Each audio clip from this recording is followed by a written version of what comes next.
ጀሃነም የካህዲያን ማረፊያ ነች። አላህ ጀነትን ለባሮቹ ለሙእሚኖቹ ሲያዘጋጃት ጀሃነምን ደግሞ ለአመፀኞቹ ለበዳዮቹ ሰውን ላስለቀሱት ሶላትን ለራቁት አዘጋጃት። ቅጣቱ ደግሞ የከበደ ነው። አስተሳሰሩም የከበደ ፈየውመኢዝን ያኔን ስትገናኙ ላ ዩዐዚቡ ዐዛበሁ አሐድ እንደ ጌታ ሚቀጣይ ወላ ዩሲቁ ወሳተሁ አሐድ አስተሳሰሩም የከበደ ስትታይ የጠቆረች ምታስፈራ ወንዝ ነች ጀሃነም። ፊ ሐዲስን ሰነዱሁ ضعيف በዘገባ ላይ እንደመጣው አላህ የጀሃነምን እሳት 1000 ዓመት እንድትቀጣጠል አዘዘ። ሐታ እሕመረት ቀይ ሆነች። ልብ በሉ 1000 ዓመት። ከዛም ሌላ 1000 ዓመት እንድትቀጣጠል አላህ አዘዘ። ሐታ ቢየደት ነጭ ሆነች። ሌላ 1000 ዓመት እንድትቀጣጠል አላህ አዘዘ። ሐታ ስወደት ጥቁር ሆነች። ከርቀት ስትታይ ልብን የምታርጅ አስፈሪ የቅጣት ዓለም ጀሃነም። የዱንያን እሳት 7 እጥፍ ናት የተባለላት ከባድ እሳት ጥልቀቷ ወደ ታች 70 ዓመት ያምዘገዝጋል የተባለላት ጀሃነም።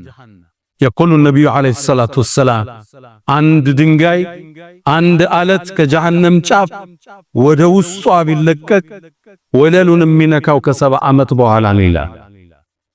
ግዙፍ ዓለም፣ አስፈሪ ዓለም፣ አስደንጋጭ ዓለም፣ ደጋጎቹን ያስጨነቀ ዓለም። እንደ ሙእሚን መኖሪያችን ጀነት ቢሆን ለቅጣት ገብቶ እንደ መውጣት ደግሞ ውርደት የለም፣ ቅጣትም የለም። ረበና ኢነከ መን ቱድኺል ናር ፈቀድ አኽዘይተ አላህ ወይ ጀሃነም ውስጥ እኮ የከተትከው ሰው በእርግጥ አዋረድከው።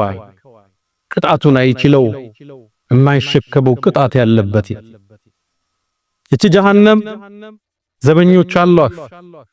የዘበኞቹን ባህሪ አላህ ቁርአን ላይ ጠቅሶታል። ዐለይሃ መላኢከቱን እሷም ዘንድ ዘበኞች ጊላዙን ሽዳድ ልበ ደረቅ እዝነትን ማዕክ ሽዳድ ክንደ ብርቱ የሆኑ አረመኔ ዘበኞች የቆሙባ። ታዲያኔ የውመል ቂያማ ጀሃነም 70,000 መላኢካ እየጎተታት ትመጣለች። ልብ በሉ ፊል ሐዲስ ነብዩ አለይሂ ሰላቱ ወሰላም ምን ይላሉ? የውመል ቂያማ ጀሃነም 70,000 ዘለበት አላት። በእያንዳንዱ ዘለበት ላይ 70,000 መላኢካ እየጎተታት ትመጣለች። አንድ መላኢካ ከዚህ ዩኒቨርስ ይገዝፋል ግዝፈቱ። ነብዩ አለይሂ ሰላቱ ወሰላም ሰማይ ላይ ሲወጣ አንድ መላኢካ አየው፣ ስለሱ እንድናገር ተፈቅዶልኛል፣ ከጆሮው ጫፍ እስከ ትግሻው ድረስ ለዓመታት ያስጋልባል ይላል አንዱ መላኢካ። እነዚህ መላኢኮች በእያንዳንዱ መሳቢያ 70,000 መላኢካ እየጎተታት ትመጣለች። አላህ ክስተቱን ቁርአን ላይ ያስቀምጦታል።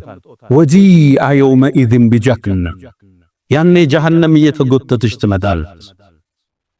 70,000 ዘለበት አላት። እያንዳንዱ 70,000 መላኢካ ይጎታታል። ወጂአ የውመኢዝን ቢጀሃነም ያኔ ጀሃነም እየተጎተተች ትመጣለች። የሰው ልጅ ያኔ ያስተውሳል። ወአና ለሁ ዚክራ ማስተንተኑ ምን ይጠቅመዋል? ምነው መልካም ሰርቼ በነበር፣ ምነው ጾሙን ባልተውኩት፣ ዘካዬን አስታክዬ ባወጣው፣ ለወላጆቼ ጥሩ ሆኜ በነበረ፣ ለባለቤቴ፣ ለጎረቤት፣ ለሥራ ባልደረባ ምነው መልካም ሰርቼ ነበር ይላል። ያነ ግን ያቀን ግን ሂሳብ የሚሰጠን እንጂ የሥራ ቀን አይደለም። እዛ ነው አላህ ወአና ለሁ ዚክራ ማስተንተኑ ለሱ ምን ይጠቅመዋል? የቁሉ የሰው ልጅም ያኔ ይላል ያ ለይተኒ ቀደምቱ ሊሐያት ምነው ለዚህ ዘውታሪው ዓለም መልካምን አስቀድሜ በነበር ይላል። ወአና ለሁ ዚክራ አሁን እንጂ ነገ ምን ቁጭት ይጠቅመዋል?